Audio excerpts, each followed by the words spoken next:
नमस्कार दोस्तों, क्रिकेट के सबसे बड़े महाकुंभ यानी आईपीएल 2026 के एक और रोमांचक, सांस रोक देने वाले और दिल की धड़कनें बढ़ा देने वाले मैच रिव्यू में आप सभी का तहे दिल से स्वागत है।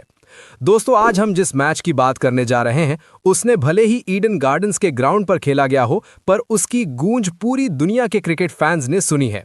जी हां, हम बात कर रहे हैं केकेआर वर्सेस एलएसजी के 15वें मुकाबले की, जहां क्रिकेट का हर वो रंग देखने को मिला जिसकी एक फैन को उम्मीद होती है।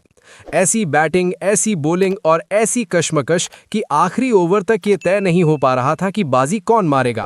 तो चलिए दोस्तों, बिना वक्त गवाए हम सीधे मैदान की तरफ चलते हैं और शुरुआत करते हैं इस मैच के सबसे पहले और अहम पल यानी टॉस से, जहां ईडन गार्डन्स की रोशनी के बीच लखनऊ सुपर जायंट्स के जोशीले कप्तान ऋषभ पंत ने सिक्का उछाला और किस्मत ने उनका साथ दिया।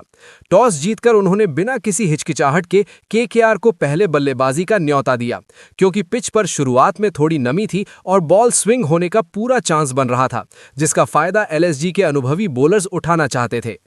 केकेआर को अपने होम ग्राउंड पर अपने दर्शकों के सामने एक बड़ा स्कोर खड़ा करना था और इस चुनौती को स्वीकार करते हुए मैदान पर उतरे उनके दो बेहद खतरनाक और एक्सप्लोसिव ओपनर फिन एलन और उनके साथी। पर दोस्तों, जैसा कि क्रिकेट में हमेशा कहा जाता है कि हमेशा सोचा हुआ नहीं होता, ठीक वैसा ही हुआ, क्योंकि शुरुआत बिल्कुल वैसी नहीं हुई जैसी कोलकाता के फैंस ने सपने में भी सोची थी। दूसरे ही ओवर में दिग्वेश राठी ने अपनी बॉलिंग से ऐसा जादू चलाया कि एक जबरदस्त इन स्विंगिंग गेंद पर फिन एलन अपना पूरा कंट्रोल खो बैठे और बाउंड्री क्लियर करने के चक्कर में एक आसान सा कैच थमा बैठे। सिर्फ 9 रन बनाकर जब फिन एलन पवेलियन लौटे तो मानो पूरे स्टेडियम में एक सन्नाटा सा छा गया था। फैंस के दिलों की धड़कन रुक सी गई थी, पर केकेआर की उम्मीद अभी जिंदा थी, क्योंकि ग्राउंड पर अब एंट्री होने वाली थी एक ऐसे अनुभवी बल्लेबाज की जो प्रेशर को सोक करने में माहिर है। जी हां, कप्तान अजिंक्य रहाणे क्रीज पर आए और दोस्तों, रहाणे ने आते ही ये साबित कर दिया कि उनका फॉर्म इस साल कितना गजब का है। उन्होंने आते ही अपनी नीयत साफ कर दी और आवेश खान से लेकर प्रिंस यादव जैसे तेज बॉलर्स को आड़े हाथों लेना शुरू कर दिया। दूसरे छोर पर रहाणे का साथ देने के लिए खड़े थे युवा सेंसेशन अंकुरिश रघुवंशी, जिन्होंने अपनी चमक पिछले मैचेस में ही दिखा दी थी, और दोनों ने मिलकर एक ऐसी सॉलिड पार्टनरशिप बुनी जिसने न सिर्फ केकेआर की डूबती नैया को सहारा दिया, बल्कि ईडन गार्डन्स के हजारों दर्शकों के अंदर एक नई जान फूंक दी। रघुवंशी ने भी किसी बॉलर को नहीं बख्शा और आगे बढ़ बढ़कर शॉट्स खेले। दोनों ने मिलकर पावर प्ले का पूरा फायदा उठाया और स्कोर को काफी तेजी से आगे बढ़ाया। दोस्तों, रहाणे तो जैसे आज किसी अलग ही जोन में खेल रहे थे। वो 41 रन की एक ऐसी धमाकेदार और तेज तर्रार पारी खेल रहे थे जिसमें उन्होंने अपनी क्लास दिखाते हुए 4 शानदार चौके और 2 बेहद लंबे आसमानी छक्के लगाए। उनकी बैटिंग देखकर लग रहा था कि आज केकेआर 200 का आंकड़ा आसानी से पार कर जाएगी। उन्होंने सिर्फ 24 गेंदों में ये रन्स बनाए, पर इनिंग्स के 11वें ओवर में मैच ने अपना पहला बड़ा टर्न लिया। रहाणे स्पिन को डोमिनेट करने के चक्कर में आगे बढ़े और एक ऐसी अनऑर्थोडॉक्स शॉट खेलने की कोशिश की जो बिल्कुल दूसरे छोर के कप्तान ऋषभ पंत के सिग्नेचर स्टाइल का था। पर बदकिस्मती से क्रिकेट का ये नामुमकिन सा शॉट उनसे ठीक से कनेक्ट नहीं हुआ। उनका बैट एक जगह रह गया और बॉल दूसरी जगह घूमते हुए सीधे विकेट में जा घुसी और रहाणे को 99 के टीम स्कोर पर निराश होकर पवेलियन लौटना पड़ा। इस झटके से केकेआर अभी उबरी भी नहीं थी कि ठीक इसके बाद अंकुरिश रघुवंशी भी अपनी एक बेहद प्यारी और सटीक इनिंग्स खेलकर आउट हो गए। दोस्तों, रघुवंशी ने सिर्फ 33 गेंदों का सामना करते हुए 45 रन्स की एक मजबूत पारी खेली, जिसमें उन्होंने 5 करारे चौके और 2 छक्के जड़े थे। उनका कैच ऐसी जगह गिरा जहां एलएसजी के फील्डर्स ने कोई गलती नहीं की। अब मैदान पर एंट्री हुई केकेआर के सबसे बड़े मैच विनर और फिनिशर रिंकू सिंह की। ग्राउंड में रिंकू रिंकू के नारे लगने शुरू हो गए थे और सबको उम्मीद थी कि आज फिर से एक सुनामी आएगी और 5 छक्कों वाला जादू दोबारा चलेगा। पर लगता है आज किस्मत को कुछ और ही मंजूर था, क्योंकि रिंकू सिंह बिल्कुल फ्लॉप शो साबित हुए। वो सिर्फ 7 बॉल खेल पाए और महज 4 रन बनाकर एम सिद्धार्थ की एक घूमती हुई स्पिन गेंद का शिकार हो गए। और अब दोस्तों, केकेआर का स्कोर 13 ओवर्स में लगभग 111 पर 4 विकेट हो चुका था और एक समय जो टीम 200 की तरफ बढ़ रही थी वो अचानक से ढेर होती हुई दिख रही थी। पर पिक्चर अभी बाकी थी मेरे दोस्त, क्योंकि तब ग्राउंड पर आए वेस्ट इंडीज के उस तूफानी और विशालकाय बल्लेबाज रॉवमैन पॉवेल और उनके साथ थे ऑस्ट्रेलियन ऑलराउंडर कैमरन ग्रीन, जिनकी कीमत इस साल करोड़ों में लगाई गई है। दोनों ने थोड़ी देर तक विकेट को समझा, क्रीज पर अपने पैर जमाए और फिर जब आखिरी के कुछ ओवर्स बचे थे तो दोनों ने जो आतिशबाजी शुरू की उसको देखकर एलएसजी के सभी बॉलर्स के माथे पर पसीना आ गया। पॉवेल ने पावर हिटिंग का एक बेहतरीन नमूना पेश करते हुए सिर्फ 24 बॉल में 39 रन ठोक डाले, जिसमें 4 बढ़िया चौके और 2 ऐसे आसमानी छक्के शामिल थे जो ग्राउंड के बाहर जाते जाते बचे। वहीं दूसरी तरफ ग्रीन ने भी पहले संभल कर खेला और फिर अंत में 24 गेंदों पर 32 रन बनाकर इनिंग को एक बहुत ही शानदार तरीके से फिनिश किया, जिसकी वजह से केकेआर का स्कोर जो एक समय 160 के आसपास अटक रहा था वो 20 ओवर्स में सम्मानजनक 181 पर 4 पर जा पहुंचा। लखनऊ के बॉलर्स में अगर बात करें तो दिग्वेश राठी, एम सिद्धार्थ, आवेश खान और प्रिंस यादव सभी ने एक एक विकेट निकाला, पर डेथ ओवर्स में पॉवेल और ग्रीन के तूफान ने उनका इकोनॉमी रेट बिल्कुल बिगाड़ कर रख दिया। अब बारी थी एलएसजी की बैटिंग की और ईडन गार्डन्स जैसी हिस्टोरिक पिच पर 182 रन का टारगेट बिल्कुल आसान नहीं था, पर क्योंकि आउटफील्ड तेज थी इसलिए यह असंभव भी नहीं था। तो एलएसजी के ओपनर मिचेल मार्श और उनके साथी एडन मार्करम जब क्रीज पर आए तो ऐसा लगा कि आज पावर प्ले में ही मैच का फैसला हो जाएगा। पर दोस्तों सेकेंड इनिंग और भी ज्यादा रोमांचक होने वाली थी। केकेआर के कप्तान अजिंक्य रहाणे ने अपना मास्टर स्ट्रोक खेला और नई गेंद थमाई वैभव अरोड़ा को, और अरोड़ा ने कप्तान के इस भरोसे को बिल्कुल नहीं तोड़ा और आते ही मैदान पर तहलका मचा दिया। उन्होंने सबसे पहले खतरनाक और विस्फोटक दिख रहे ऑस्ट्रेलियन शेर मिचेल मार्श को शिकार बनाया। मार्श जो 11 बॉल पर 15 रन बना चुके थे और एक बड़ा छक्का भी लगा चुके थे, उन्हें अरोड़ा ने रघुवंशी के हाथों लपकवा दिया। ये एक बड़ा विकेट था, पर अरोड़ा पर इसका खुमार अभी उतरा नहीं था। उन्होंने थोड़ी ही देर बाद दूसरे in form opener Aiden Markram को भी 22 रन की निजी स्कोर पर रॉवमैन पॉवेल के हाथों कैच आउट कराकर मैच का पूरा रुख ही बदल दिया। मार्करम ने इससे पहले कुछ अच्छे चौके और एक छक्का लगाया था, पर उनकी इनिंग लंबी नहीं हो सकी।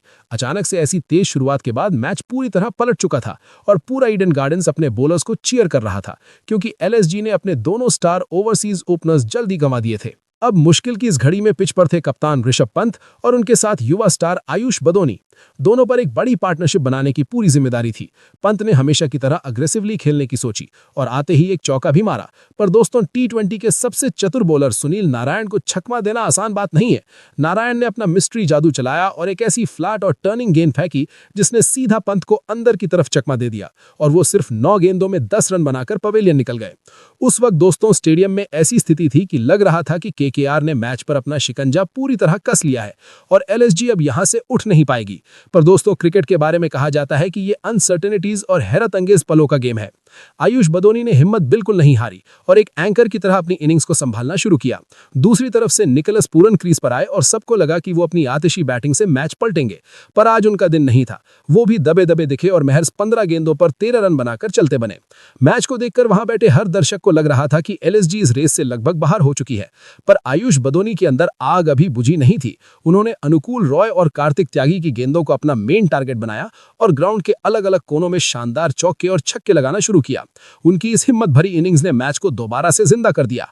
बदोनी ने 34 गेंदों में 54 रन की एक बेहद ही क्लासिक और अटैकिंग 50 जड़ दी, जिसमें दोस्तों 7 करारे चौके और 2 मस्त छक्के थे। पर क्रिकेट का पहिया यहां नहीं रुका और जब आखिर में बदोनी अपना विकेट गवा बैठे तो एलएसजी के डगआउट में शांति छा गई और केकेआर को जीत की पूरी महक आने लगी थी, क्योंकि रन रेट बहुत ऊपर जा चुका था।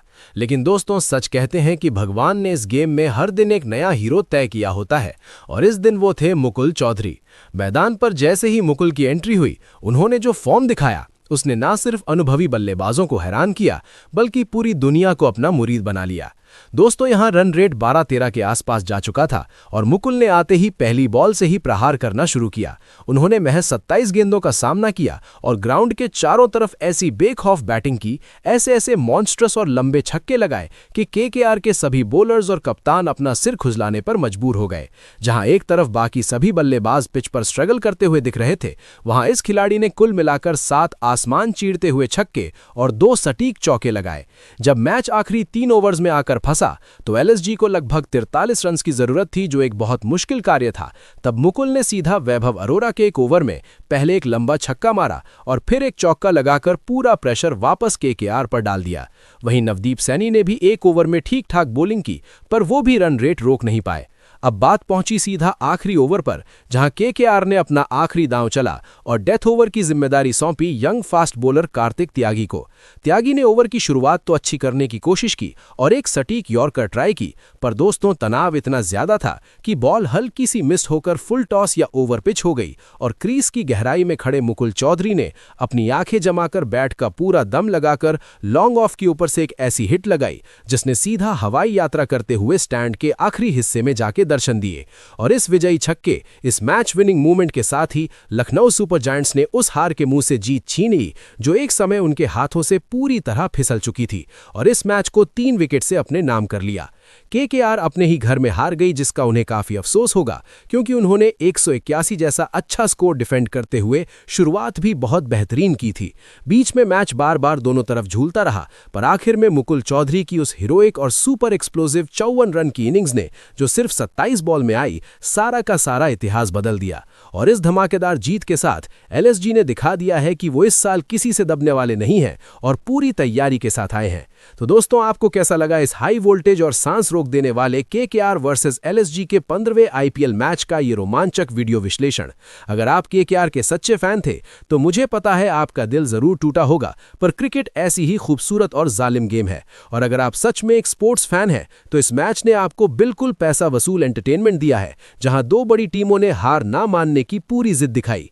आपकी इस मैच में किस खिलाड़ी की जबरदस्त परफॉर्मेंस ने आपका सबसे ज्यादा ध्यान खींचा? क्या वो अजिंक्य रहाणे की समझदारी भरी पारी थी, आयुष पदोनी की हाफ सेंचुरी थी, वैभव अरोरा की डेडली बॉलिंग थी, या फिर आखिर में सबसे बड़े हीरो बने मुकुल चौधरी का वो ज्वलंत प्रदर्शन था? हमें अपना जवाब कमेंट सेक्शन में लिखकर जरूर बताना। और हाँ, अगर ये स्क्रिप्ट और हमारी एनर्जी आपको पसंद आई हो तो क्रिकेट की ऐसी ही बेहद शानदार, एंगेजिंग और ग्राउंड की हर छोटी बड़ी अपडेट के साथ जुड़े रहने के लिए हमारे चैनल और आने वाली सभी वीडियोस को अपना प्यार देना मत भूलना।